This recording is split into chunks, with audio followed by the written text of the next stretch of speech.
السلام عليكم البنات، كي دايرين؟ لاباس عليكم؟ بخير؟ اموركم طيبه؟ كنتمنى تكونوا بخير وعلى خير. مرحبا بكم معايا في قناه شهيوات زينب ام يونس. اليوم ان شاء الله غادي نحضر معكم اللحم بالبرقوق اللي كيجي لذيذ وزوين لضيافكم وحتى لوليداتكم ان شاء الله. ما تنساوش ديروا لي اشتراك وتبارطاجوا القناه ديالي مع صحابكم وحبابكم وديروا لي جيم وتخليو شي تعليق يكون زوين. على بركه الله غندوزوا المقادير والطريقه ديال التحضير. غتاخذوا اللحم، انا خديت هنا 2 كيلو ونص، نتوما غتاخذوا القياس اللي غادي يكفيكم. خديت هنايا شويه ديال السمن، تقريبا جهد نص معلقه صغيره، هذا السمن عندي حار. عويدات ديال القرفه، شويه ديال الملحه، المروزيه ديال اللحم معلقه صغيره، معلقه صغيره عامره ديال السكينجبير، ومعلقه صغيره عامره ديال الخرقوم البلدي، ومعلقه ما عامراش صغيره ديال البزار، وضامه ديال الخرقوم اللي ما بغاهاش ما يديرهاش، والملحه والزعفران شعره. غناخذ واحد البول اللي غادي ندير فيه التوابل، غنطفي فيه اللحم، غندير هاد التوابل كامله.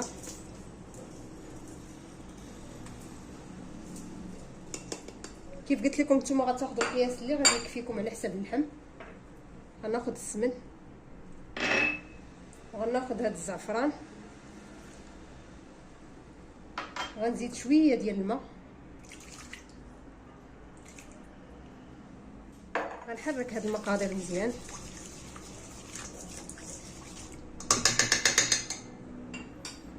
بسم الله. ندير نطرف فيهم الطريفات ديال اللحم ديالي.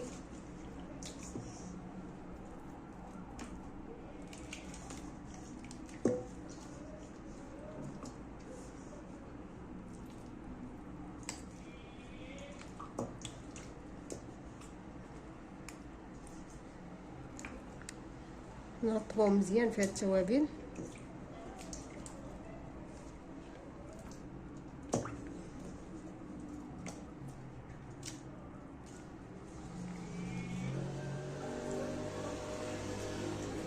من بعد ما درت اللحم ديالي العطريه غادي نخليه في الثلاجه ليله كامله باش كيطلق ليا البنه ديالو وكيجي زوين. قد ما طولتي فيه العطريه قد ما كيجي اللحم بنين. بالنسبه اللي يعني ما عندوش الوقت يقدر يخليه مرقد واحد الساعه تقريبا صافي وبدا يطيب فيه. من بعد ما بيت اللحم ديالي ليله كامله غناخذو دابا غنديرو في الطنجره.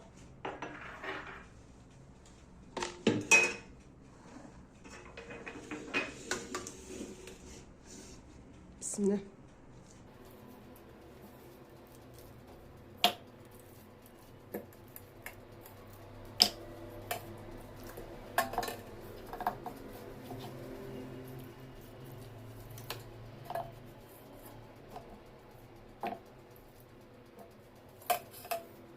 حتى هاد الماء ديال العطريه اللي بقى ليا من اللحم وعويدات القرفه حتى هما نزيدوهم.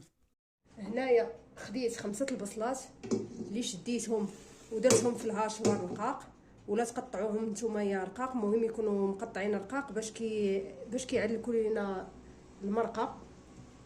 بسم الله.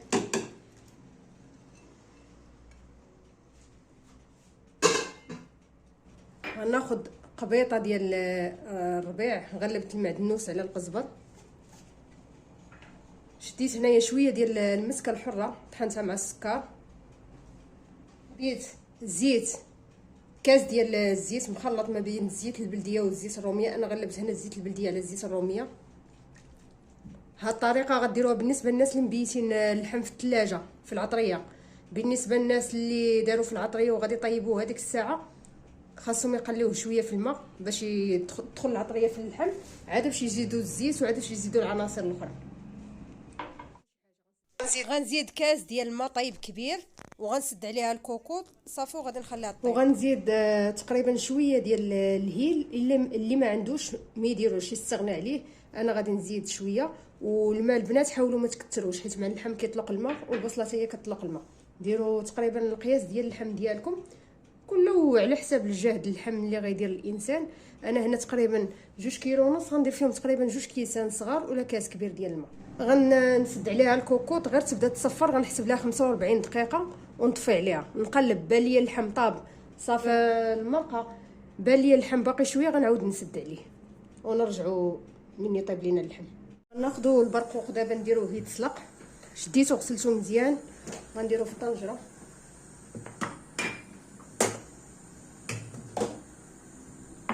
غنزيد عليه 2 معالق كبار ديال الزهر ولا ساشي ديال بنكهه ديال السكر الفاني، عويدات ديال القرفه.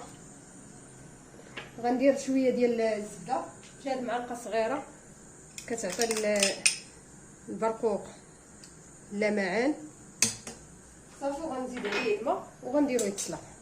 من بعد ما حليت على الكوكوط ولقيت اللحم ديالي تقريبا بدا طاب، تقريبا بقى ليا غير شويه، غناخذ شويه من هذا المرق وغنزيدو في البرقوق.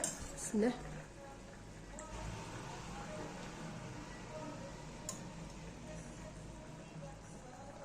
صافي غنرجع نسد على الكوكوط ديالي ونخلي اللحم يكمل في الطياب ديالو. تقريبا غنزيدو واحد ما كاملاش نص ساعه ثلث ساعه. صافي وغنشرب هذا الماء ونعنلك هذيك البصله صافي ونطفي عليها ونرجعو في الطبق النهائي.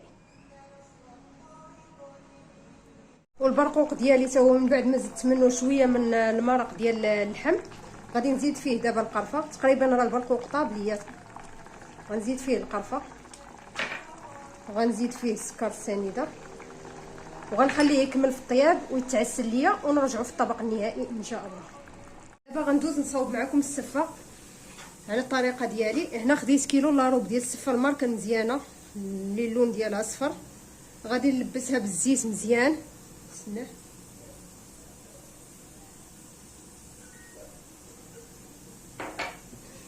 ضروري خصنا نلبسوها الزيت مزيان باش ما تجيناش معجنه، وحاولوا غير بشويه باش ما تهرش ليكم.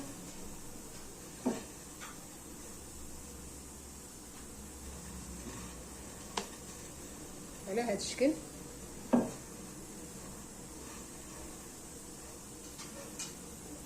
وغنديرها في كسكاس ونديرها في البرمه فور تقريبا نص ساعه.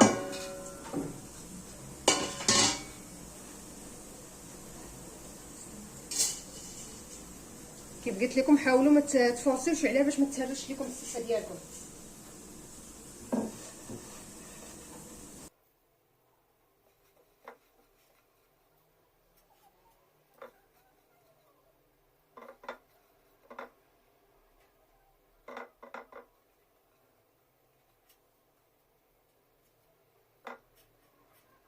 على هذا الشكل وغادي نحطها في البرمه، غنحسب ليها 30 دقيقه وغادي نحيدها.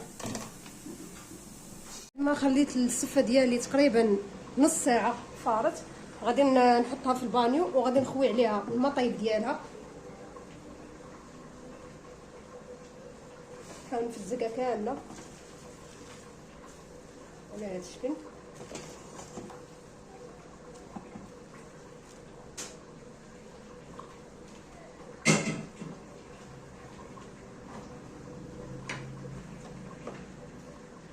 وغادي نصفيها من الماء اللي خويت عليها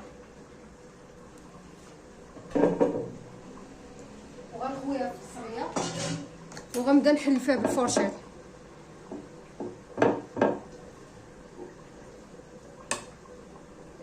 درت فرشاط حيت مع سخونه.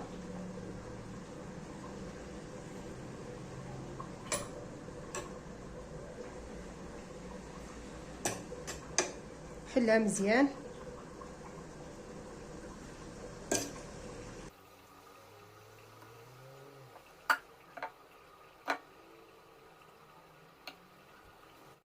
من بعد ما فكيت السفه ديالي زدت عليها تقريبا جهد كاس ديال الماء بارد وبقيت كنحل فيها حتى ولات على هذا الشكل. غنديرها في الكسكاس، ما تعجنات ما حتى شي حاجه. غنديرها في الكسكاس ديالي تفور الفوره الثانيه تقريبا غنخليها 20 دقيقه وغنرجع معكم.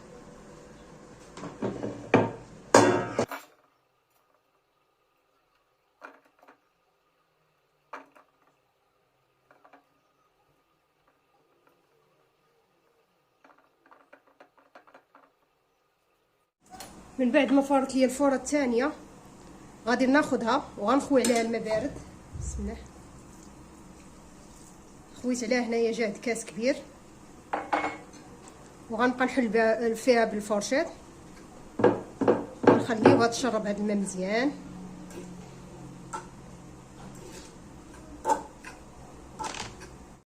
كتكون سخونه كنبقى نحلها غير بالفورشيط حتى كتبرد عاد باش كنكمل بيديا.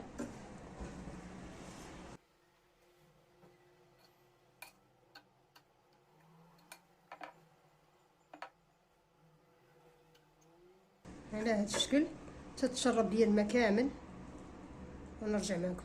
من بعد ما حليتها مزيان وبردتها، سمحوا لي البنات ما ذكرتش معكم الكاس الكبير اللي كنت درت فيه هذه المره فيه الملحه، ما تنساوش الملحه، راني درت فيه الملحه ذوبتها ونسيت ما قلتهاش لكم. غنزيد دابا الزبيب اللي اصلا كنت غاسلاه من قبل ومخلياه يرطب، غنزيدو حتى هويا، ما كثرتش بزاف صافي. وغنعاود نطلع فيها الفوره، ما غنكثرش فيها بزاف، تقريبا 10 دقائق ونرجع معكم.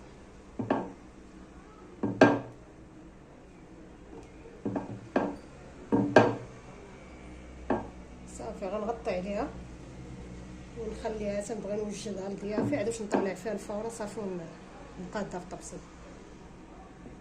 من نطلع فيها الفوره الاخرانيه غنزيد فيها السكر السنيده ماشي السكر كلاصي وشويه ديال الزبده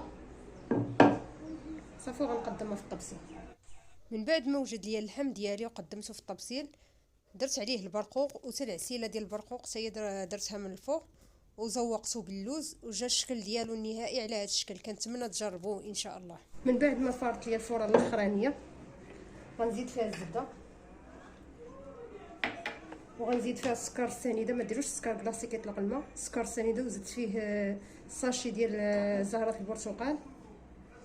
نخلط هذا الخليط مزيان وعاد باش نقدموه في الطبسيل في الطبق النهائي. غادي نخلطو وغادي نرجع معكم.